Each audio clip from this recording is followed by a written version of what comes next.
खबर उड़ीसा के बालासोर से। उड़ीसा में भीषण ट्रेन हादसे में अब तक 235 से ज्यादा यात्रियों की मौत हो गई और 9 से ज्यादा लोग घायल हो गए। बालासोर में शाम करीब 7 बजे Bengaluru Howrah superfast express, Shalimar Chennai central Coromandel express और एक मालगाड़ी हादसे का शिकार हो गई। 1200 राहत कर्मी बचाव कार्य में जुटे हैं। उड़ीसा के बहनोनगर में हावड़ा से बेंगलुरु जा रही 12804 एक्सप्रेस के कई कोच शुक्रवार शाम करीब 7 बजे पटरी से उतर गए और 7 वाले ट्रैक पर जा गिरे। इसी दौरान उस ट्रैक पर 12841 शालीमार चेन्नई सेंट्रल कोरोमंडल एक्सप्रेस आ गई और पलटे डिब्बों से टकरा गई, जिससे कोरोमंडल के कई डिब्बे पटरी से उतर गए और बगल के ट्रैक से गुजर रही मालगाड़ी से टकरा गए। एनडीआरएफ, राज्य सरकार और वायुसेना बचाव राहत कार्य शुरू कर दिया है। उड़ीसा के बालासोर में हुए रेल हादसे को लेकर प्रधानमंत्री मोदी और रेल मंत्रालय ने बड़ा ऐलान किया है। इस हादसे में जान गंवाने वाले लोगों के परिवार को 12 लाख रुपए की धनराशि दी जाएगी। इसमें से 10 लाख रुपए के मुआवजे का ऐलान रेल मंत्रालय ने किया, तो वहीं पीएम मोदी ने 2-2 लाख रुपए दिए जाने की घोषणा की है। अब तक 900 लोगों के घायल होने की,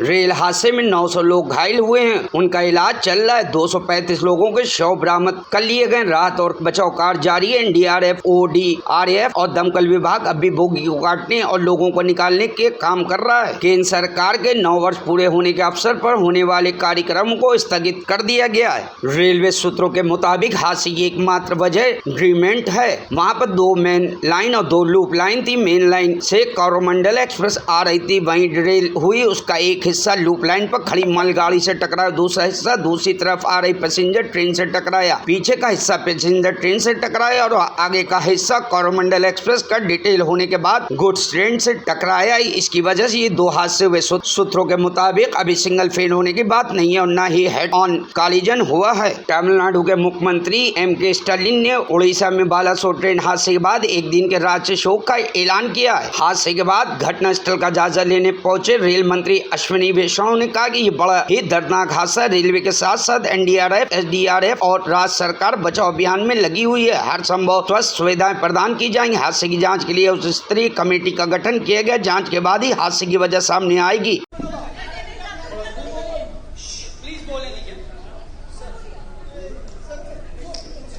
बहुत ही बड़ी ट्रैजिक एक्सीडेंट है ये, और सभी दिवंगत आत्माओं के साथ हमारी प्रार्थना है। कल रात से कंटिन्यूअसली रेलवे, एनडीआरएफ, एसडीआरएफ और राज्य सरकार सभी मिलके रेस्क्यू का ऑपरेशन कर रहे हैं। कंप्लीट मोबिलाइजेशन किया गया है। इधर बालेश्वर की तरफ से, उधर भुवनेश्वर की तरफ से कंप्लीट मोबिलाइजेशन किया है। टाटानगर से, सब जगह से मोबिलाइजेशन किया है, ताकि मैक्सिमम इस तरह की बड़ी ट्रेजेडी में जितना एफर्ट लगाया जाए उतना कम होता है। उन सभी परिवारों के साथ मेरी प्रार्थना है जिनके परिवार का मेंबर इस ट्रेजेडी में चले गए, और सभी जहां पर भी best possible health care facility होगी, चाहे कटक में, भुवनेश्वर में, एम्स में, इधर कलकत्ता में, कहीं पर भी जो बेस्ट पॉसिबल हेल्थ फैसिलिटी होगी वो दी जाएगी। कंपेंसेशन का अमाउंट कल रात में रेलवे की तरफ से डिक्लेयर हो गया था। एक हाई लेवल कमेटी भी ऑलरेडी डिक्लेयर हो गई है, जो कि इस पूरे एक्सीडेंट में इंक्वायरी करेगी। कमिश्नर रेल सेफ्टी को भी बुलाया गया है, वो भी इंक्वायरी करेंगे और इस प्रॉब्लम के, इस एक्सीडेंट के रूट कॉज में जाएंगे। किस कारण से ये प्रॉब्लम हुई, वो पूरा का पूरा टेक्निकल से और किस भी कारण से हुई हो वो समझा जाएगा। क्या कोई इंडिकेशन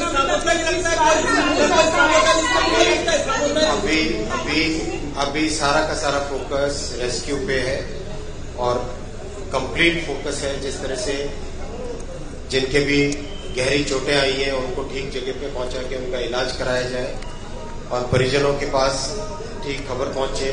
सारा फोकस उस चीज पे।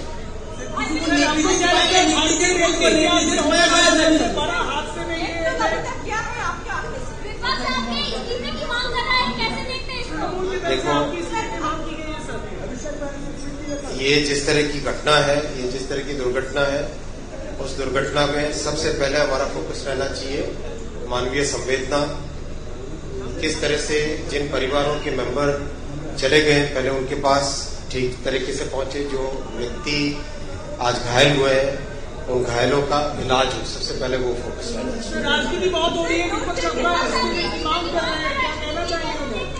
मैं यही कहूंगा कि अभी सबसे पहला फोकस रखें रेस्क्यू पे और रिलीफ पे। सर ये कहना चाहिए कब तक ये रूट जो है फिर से ठीक हो जाएगा? तुरंत रेस्टोरेशन का काम तुरंत चालू होगा। जैसे ही कंप्लीट डिस्ट्रिक्ट एडमिनिस्ट्रेशन की तरफ से क्लियरेंस मिलता है, तुरंत रेस्टोरेशन का काम चालू होगा। ऑलरेडी जितनी भी रेस्टोरेशन के लिए मशीनें हैं वो डिप्लॉय करके सोरो में खड़ी है। अभी ऑलरेडी मैं रास्ते में देख के आया हूँ। उसके बाद चक्कर हुआ, क्या पहले इंक्वायरी के बाद में ही सब कुछ पता चलेगा। अभी नहीं कहा जा सकता, इंक्वायरी के बाद में ही पता चलेगा। डेथ टोल के बारे में जरा जानकारी दे दीजिए। डेथ टोल डिस्ट्रिक्ट एडमिनिस्ट्रेशन और रेलवे एडमिनिस्ट्रेशन की तरफ से कंटिन्यूसली आपको अपडेट किया जा रहा है, उसी नंबर को आप लेके चलें।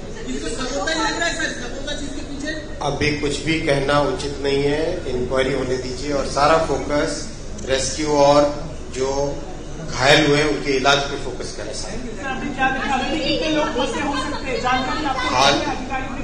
सब सारा का सारा फोकस मैंने कहा जैसे आपसे रेस्क्यू और इलाज पे ध्यान दिया जाए, रेस्टोरेशन पे ध्यान दिया जाए।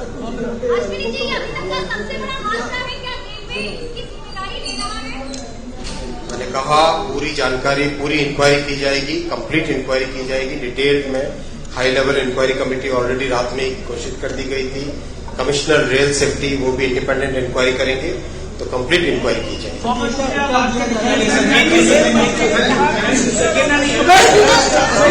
Bureau report news hub Bharat.